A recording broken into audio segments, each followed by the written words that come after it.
Hey everybody, I'm Gil Smart, columnist and member of the TCPALM Editorial Board. I'm here today with investigative reporter Lucas Taprilli, whose recent probe of the Treasure Coast Forensics Treatment Center in Indiantown uncovered a wide range of problems and issues at the facility which treats mentally ill criminal defendants. Lucas, welcome. Thanks for having me on, Gil. Tell us a little bit about what your multi-part series here discovered about the facility.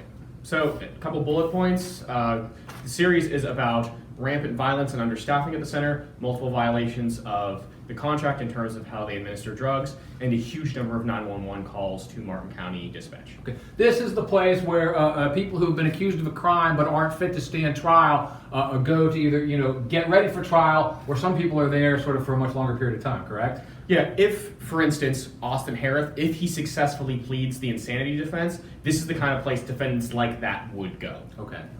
And this is one of several such mental hospitals around the state. An audit by the state a couple years ago found problems similar to this at many of these facilities, correct?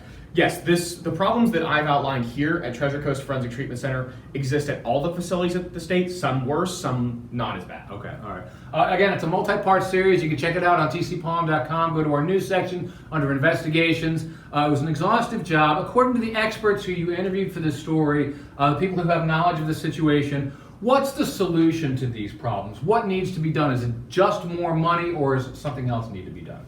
Well, according to the staff I've talked to, the mental health experts, and some of the people trying the solutions, it's a multi-part problem, so it's a multi-part solution, according to them.